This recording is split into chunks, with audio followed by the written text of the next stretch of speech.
Okay. So thanks for hanging on and being here with us.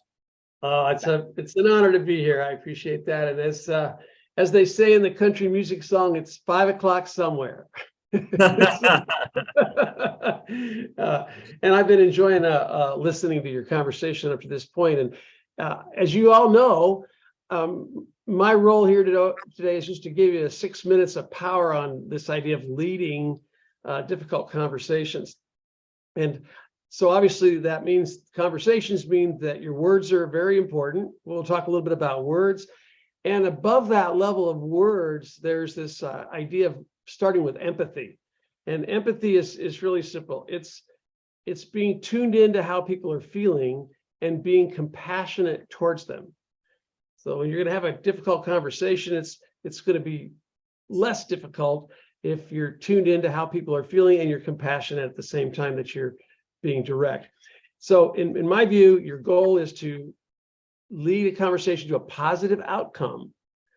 And that requires courage, but it also requires people skills. So I got 3 tips to help you do a little bit better at that. And the first tip is, if you must criticize, if that's the purpose of the conversation, is to change people's behavior, you must criticize, then criticize respectfully.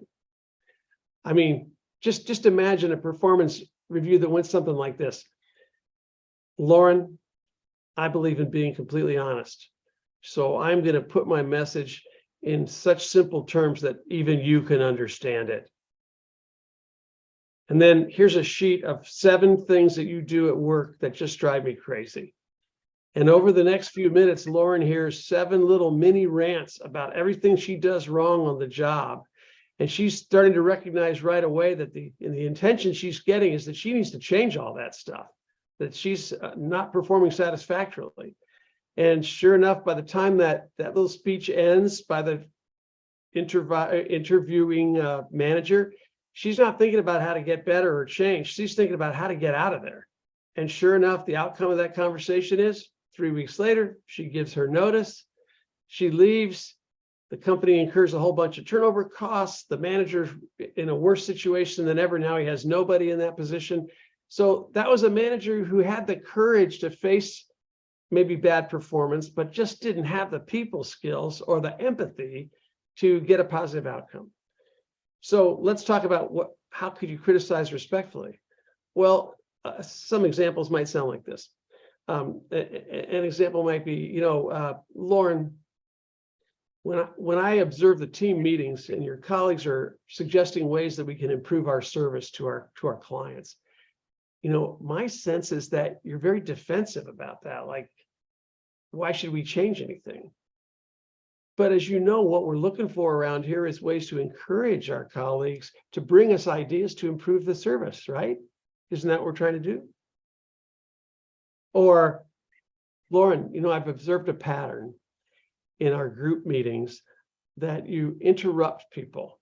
And I know it's not necessarily something you're doing on purpose, but I can promise you that if you could restrain yourself and just let people finish speaking, let your colleagues have their say, instead of talking over them, that will go so far towards improving their willingness to collaborate with you. It'll improve the camaraderie in your team, and basically you'll just get better results. What do you think? And those are some examples of how you can criticize respectfully. So to kind of sum it up, the lesson is you cannot motivate people to make a positive change at the same time that you're antagonizing them by your tone of voice or your general language. So that's the easy one. You must criticize respectfully. Now then, the second tip is, don't just tell, ask. And so I'll demonstrate that right now by asking you all some questions. Who remembers when they were a kid, did your mom ever tell you to do something? Yeah. Did your mom ever ask you to do something? Okay, sure she did, because that's what mothers are supposed to do. And did you ever maybe fail to follow through on what you were told to do? Absolutely. That's because mothers have to tell over and over and over and over again, right? And the reason that, how can we as little kids not feel bad that we don't do what our mothers tell us to do?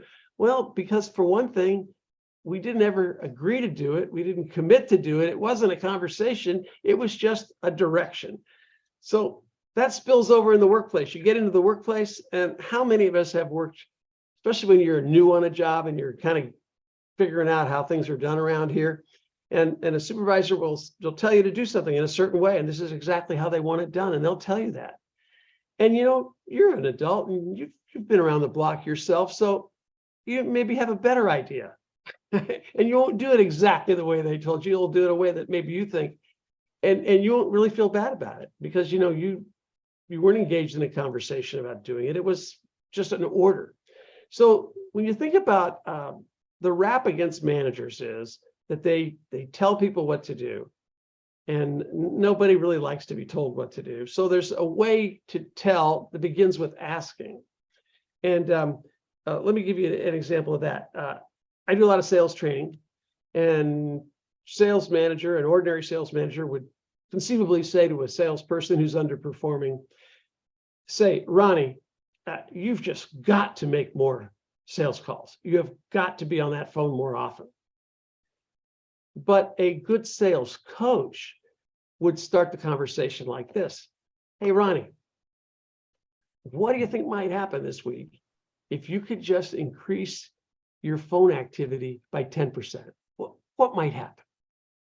And he'll let Ronnie say some things like, well, I might get more progress. I might convert an opportunity. Things might happen, better things might happen. He'll say something like that, and then the manager can say, I agree.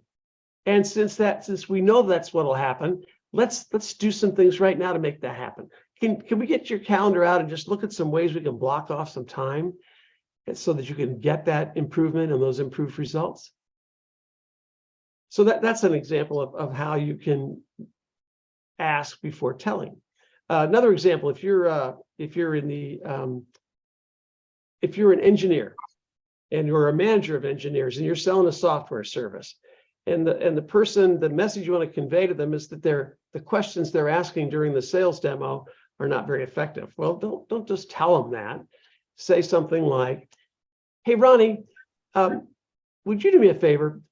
Can you just play back that last recorded software demonstration? Because as we listen to it together, I'd like to hear where you think you could have asked better questions and what those better questions would have been, and how that would have made it a better situation for you and for the customer. So the simplest way I can kind of summarize that for you is that a manager who's ordinary will just tell people what to do. But somebody who can actually help their colleagues get better, that type of a coaching leader, they will ask and get people involved in a coaching conversation. That's how that all starts. Okay, now I'm down to my third and final tip. And this is to empathize like Ted Lasso. I know that Ted Lasso is one of the most popular comedy shows in the world. And in Australia, it's also very popular.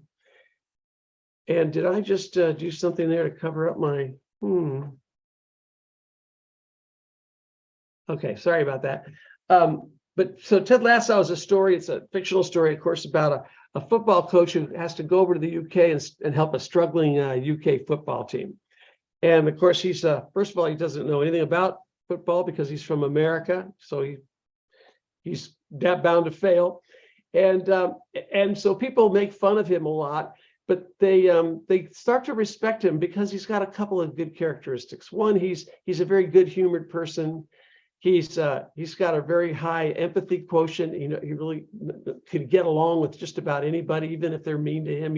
He just knows how to treat people.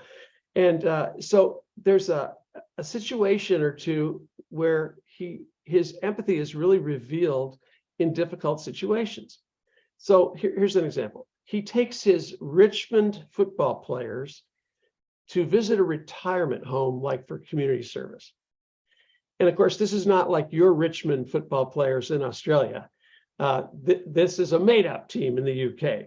And their star performer is a guy named Jamie. Not like the Jamie Lord that you all are familiar with, but a Jamie Tart, a made-up character over there. And he is very arrogant. He's a fantastic player, but he doesn't know how to deal with people. And that shows up in this retirement home. He is not making a good impression. He's not making friends. He's not building the reputation of the football team. So Ted has to call him aside. And here's the way Ted says it to him. He says, Jamie, you know, when I was a kid, my grandmother used to drag me to retirement homes like this. And you know what? I hated it. I just hated it. Until one day, he taught me how to ask people questions about their lives. And you'd be amazed if you just ask and listen how much people will connect with you. Well, so they were there all day. So little by little, Jamie tried some of that, connected with a couple of residents, and was actually getting interested in them, curious and connecting with them. And as that happened to Jamie, he actually started to become a little bit more respectful of his own teammates. And by the end of the day, he had actually kind of moved his whole sense of how to treat people just because of Ted's words and the empathy that Ted showed in basically correcting Jamie, but in a way that, you know, allowed him to save face and also change his behavior. So to kind of sum it up, there's 3 tips for you, right? The first one is, if you must criticize, do it respectfully. And don't just tell people what to do. Ask them, help them actually get better. And then finally, kind of above all of this, is start with empathy. Empathize like Ted Lasso. If you can do those 3 things this week, you'll have a much better sense of camaraderie and collaboration and achievement on the job there at APT. Can you do that? Yes. All righty. Great one, Jack. Thank you very much. My pleasure. What questions do we have for Jack? Quick show of hands. Who's seen Ted Lasso? Any people? Yeah. Great series. Great series. And what questions do we have for Jack around these? You know how you said don't tell, ask? That Ronnie one, I've kind of found that like a little condescending. So do you have any tips to, when you're asking, to sound a bit more genuine and like because I know some people can interpret questions the wrong way. Like, is there any tips on that? This is how can you be genuine in asking questions, right? Is that, am I hearing you correctly? Yeah, like you like, instead of telling someone what they've done wrong, like how do you nicely ask a question? Instead of telling them they've done something wrong, like, because you can come across the wrong way sometimes when you ask questions. Oh, absolutely. Yeah. I think, Jamie, you're showing love there. Yeah, I love this question. I love this question because I must admit, Linda, as much as I love Jack, when he said, what do you think would happen if you increased your activity by 10%? Because words are only 7% and it's the rest of your communication that is what counts. So sorry, that great question, Alinta. Yeah. Well, I guess that, so the lesson there is that if I take that feedback in the appropriate way that it's given, then I have to recognize that, wow, you know, even I'm here talking about leading difficult conversations, and perhaps the example that I set with that tone of voice, it certainly didn't bounce off you as well as I would have hoped it done. So I guess you have to learn. Everybody has to learn for themselves where they're effective and where they're not. And I think you know, being open to feedback is the only way you can do that. You know, you're gonna fail quickly and fail forward. There's going to be no mastering a skill without stubbing your toes along the way. I've got another question. While we've got Jack on the line from Kansas, can I ask a question? Sure. Roy mentioned earlier before you came on, Jack, about you know, how is it different for different people on having difficult conversations? And I think the consensus, or what I heard in the room, was, well, depends how often you have a difficult conversation, and the more you have, the easier it gets. You get to read the room, the audience, you know, if it's, and you're asking for input, you're asking for feedback, and you just get better with practice. So my question is, because I've known you for 7 years, and I've never experienced a difficult conversation with you because, as you know, I think there's magic in your words, and we use a lot of your scripts and a lot of our training materials. But if you think back, have you ever had a difficult conversation, gone, well, that didn't go well, that was whoopsie? And I mean, is there anything that stands out, or have you just been perfect all your life? Oh man, I'm a poster boy for failure. I mean, That's one example you're happy to talk about so that we mere mortals can learn from you. well, I remember one in particular. Yes, years ago when there was a huge transition going on all around the world, this whole evolution of more and more taking women seriously in the workplace, more women going to work, and there was this whole feminist movement was a real thing, and like so many men, I was saying things I shouldn't have been saying and not meaning anything bad about it, but I started to become more aware of it. And I still remember I went into the headquarters of a company that I'd been working for 4 years out in the field, and they were bringing me in and making me the national director of sales.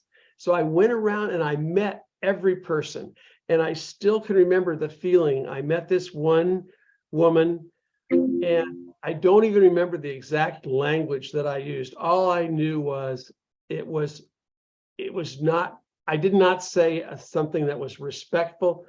It wasn't like horrible, sexual harassment or anything. It was nothing like that. It was just, I just remember I felt horrible about it. And the look on her face told me I was right. Like I did not make a good impression at all.